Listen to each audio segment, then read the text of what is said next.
Hello and welcome to part 2 of the chapter numerical analysis.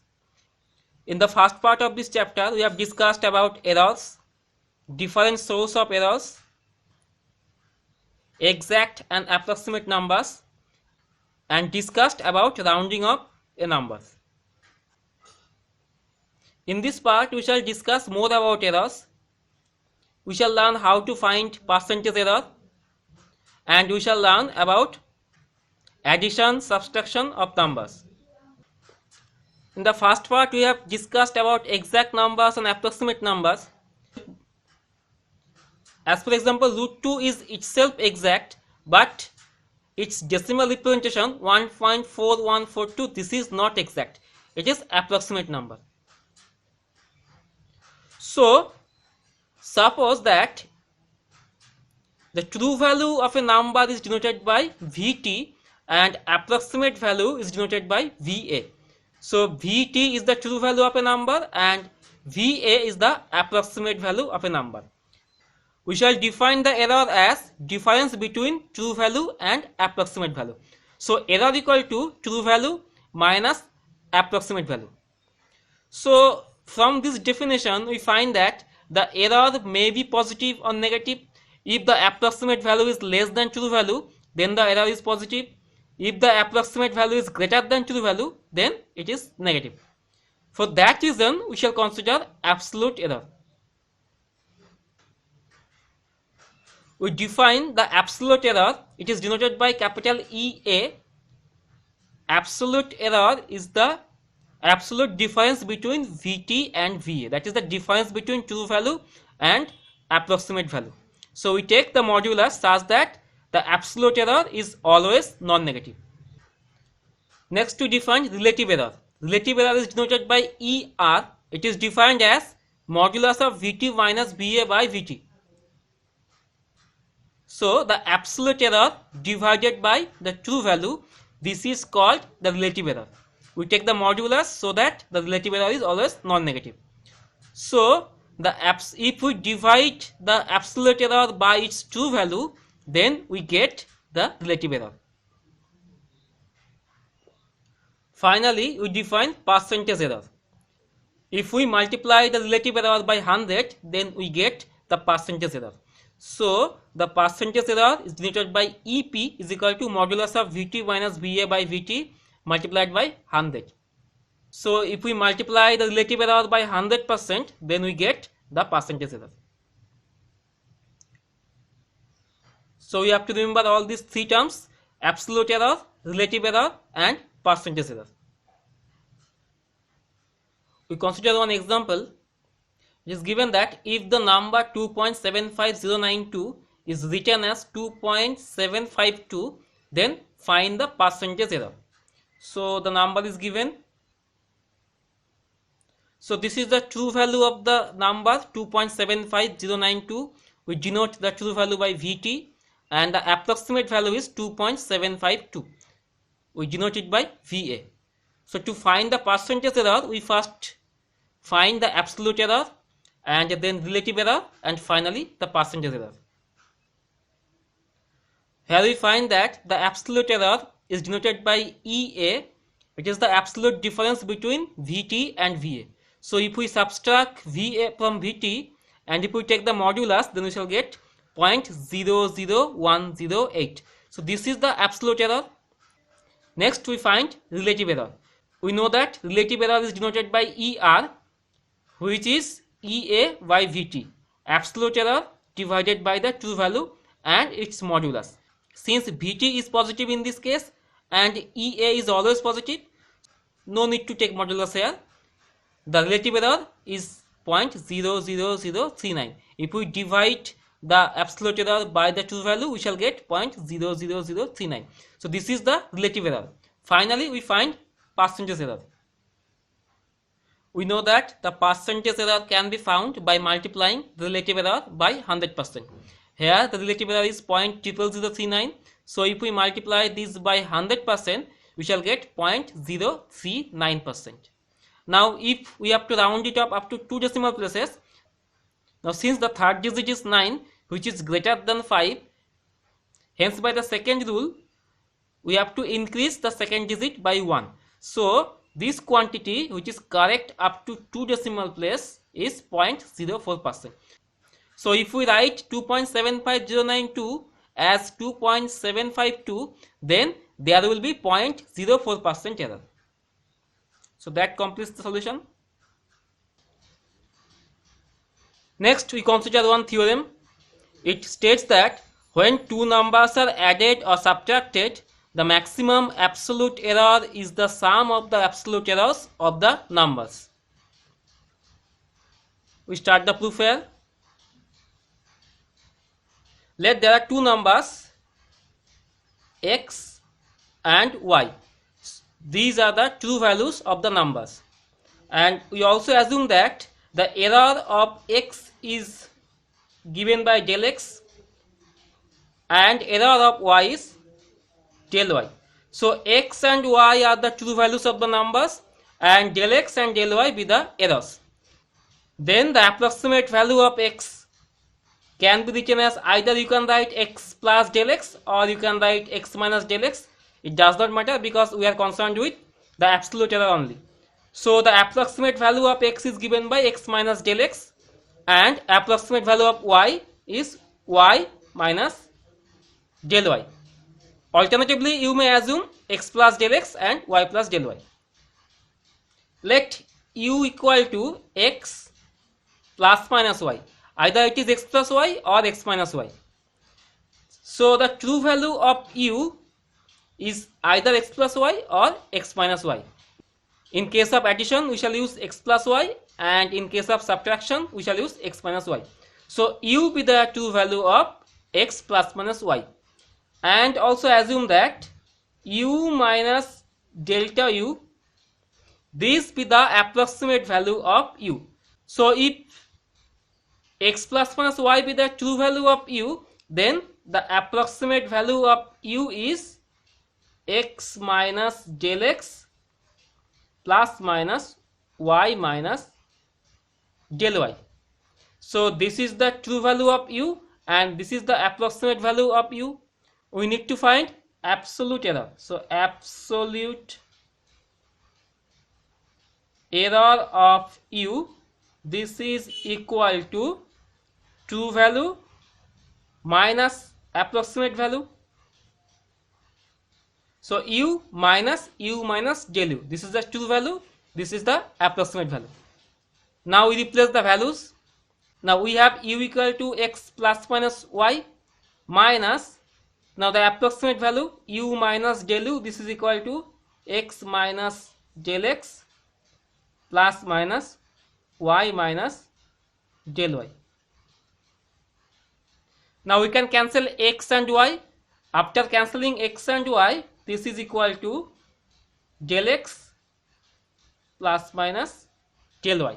Now this can be written as less equal to modulus of del x plus modulus of del y, because we know that for any two numbers a and b, modulus of a plus minus b is less equal to modulus of a plus modulus of b.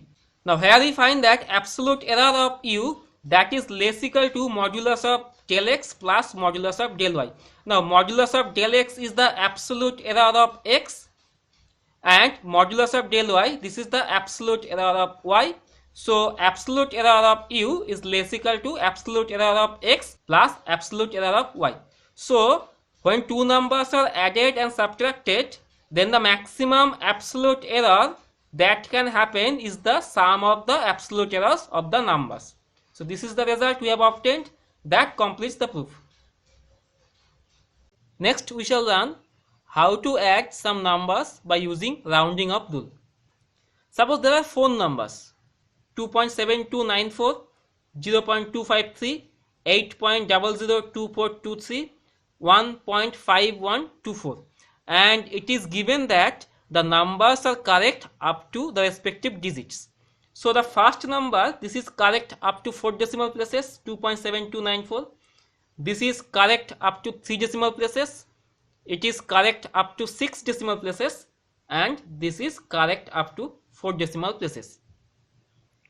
Now to add all these four numbers, we have two options. the first option is that we have to find the number which has least decimal places.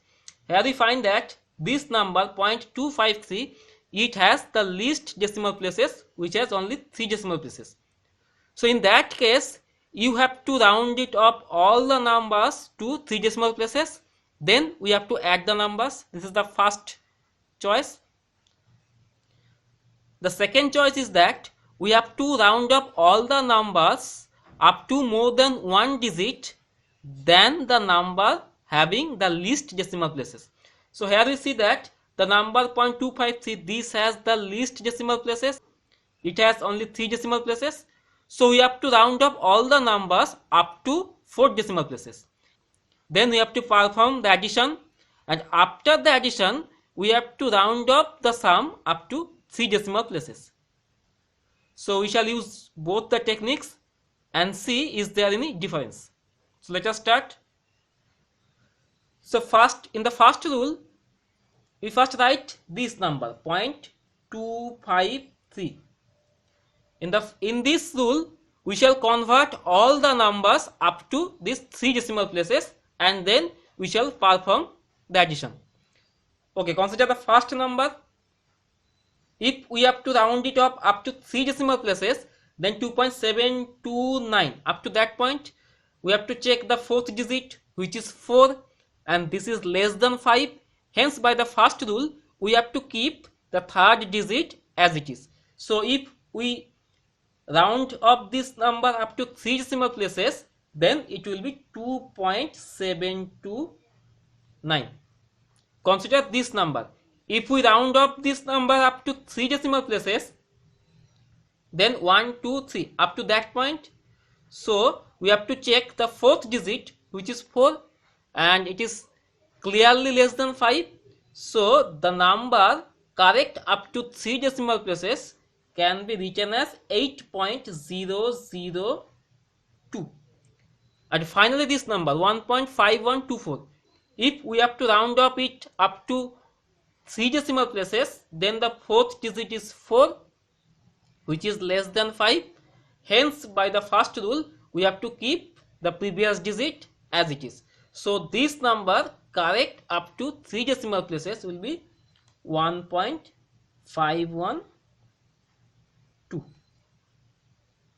Now we shall perform the addition. If we add all these 4 numbers, we shall find that the sum is 12.496, which is correct up to 3 decimal places.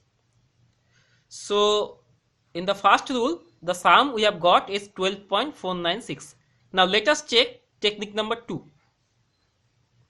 Here we shall round up all the numbers up to 4 decimal places. So first keep this number because it has only 3 digits, so 0.253.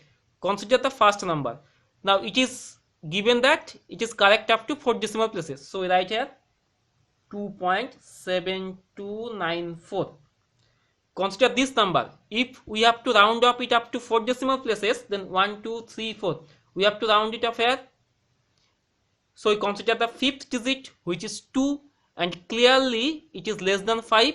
So by the first rule, we have to keep this digit unaltered. So it is 8.0024. Finally, it is already given that it has 4 decimal places. So it is 1.5124. Now we shall again perform the summation. So if we perform the summation, we shall find that the sum is 12.4972. It is correct up to 4 decimal places. But the number, it is given that this number is correct up to 3 decimal places.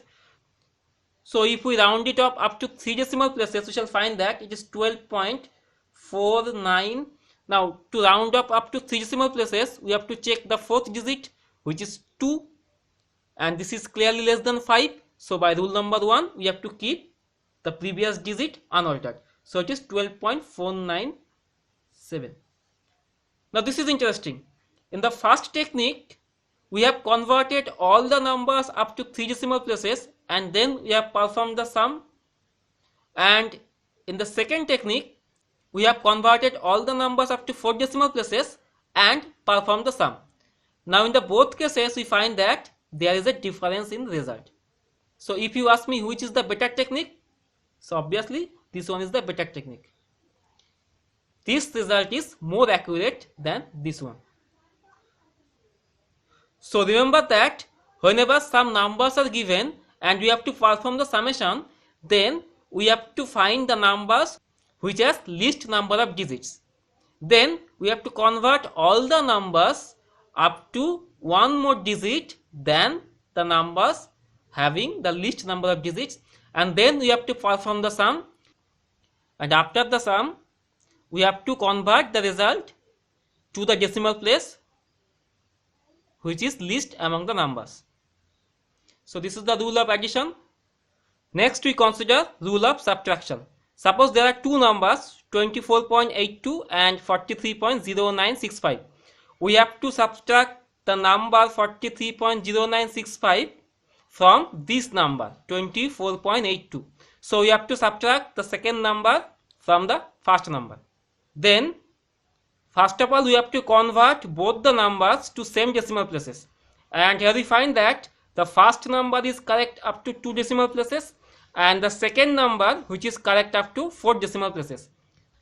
So to subtract the second number from the first number, we have to first convert the second number up to 2 decimal places. So we first write the first number, which is 24.82 minus the second number 43. Now if we have to round it up to 2 decimal places, then we have to round it off here. For that we have to check the next digit, which is 6, and this is clearly greater than 5. So by the second rule we have to increase the previous digit by 1. So if we add 1 to this 9, then it becomes 10. So this number correct up to 2 decimal places is 43.10. Now we can easily find the result. We find that the result is minus 18.28, which is correct up to 2 decimal places. So for subtraction we have to convert both the numbers to same decimal places and then we have to perform the subtraction. Finally you consider rule of multiplication and division. Suppose there are two numbers, one is 7.2 and next one is 0.43. In this case also we have to convert both the numbers to same decimal places and then we shall perform the multiplication and division. For that we find that the first number is correct up to 1 decimal place and the second number is correct up to 2 decimal places. So for the multiplication and division we have to first convert the second number which is correct up to 1 decimal place, and here we find that the second number which is correct up to 1 decimal place is 0.4, because the next digit is 3 which is less than 5. Hence by the first rule we have to keep the previous digit unaltered. So the number it is correct up to 1 decimal place is 0.4. Now we can perform the multiplication and division. Now after the multiplication we have obtained that the result is 2.88. Now it has 2 digits after the decimal. Now this number is correct up to 1 decimal place, so we have to convert the final result which is correct up to 1 decimal place. For that, if we have to round it up after 1 decimal place, then we have to check the second digit, and here we find that it is 8 which is greater than 5. So by the second rule we have to increase the previous digit by 1. So if we add 1 to 8, then it becomes 9. So this result which is correct up to 1 decimal place is 2.9. Now if we divide the first number by the second number, we find that the result is 18, which is integer value. Now this number is correct up to 1 decimal place, so we have to convert the final result which is correct up to 1 decimal place. For that we can write 18, that is equal to 18.0. So this is the final result which is correct up to 1 decimal place.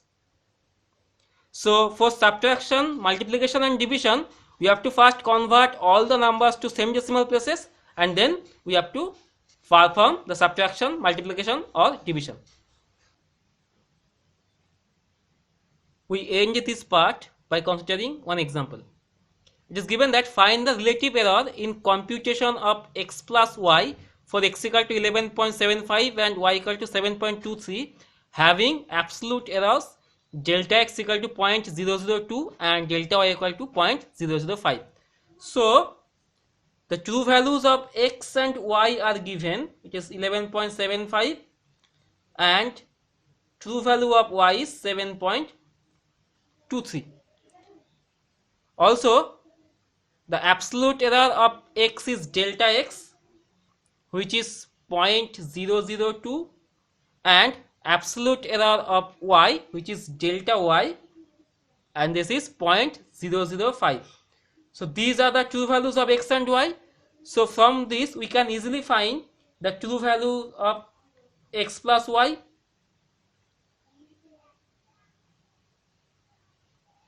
So if we add these two, we find that true value of x plus y is 11.75 plus 7.23, which is 18.98. So this is the true value of x plus y. We have to find the relative error of x plus y. Before that, we have to find the absolute error of x plus y. If absolute error of x plus y is found, then we have to divide the absolute error by true value of x plus y to find the relative error. And we have already proved that absolute error of x plus y is less equal to absolute error of x plus absolute error of y. So this is absolute error of x is del x and absolute error of y is del y. Now del x is 0.002 and del y is 0.005. So it is 0.007. So 0.007 is the maximum absolute error of x plus y. So to find relative error of x plus y, it is absolute error of x plus y divided by the true value of x plus y. Now absolute error of x plus y is 0.007 and true value of x plus y is 18.98. So if we divide, we find that it is 0.00037. So this is the maximum relative error of x plus y. So if we multiply this by 100, we shall get the percentage error. So this is the required result. This is the relative error of x plus y. With this, we complete this part. So see you in the next part. Until then, thanks for watching.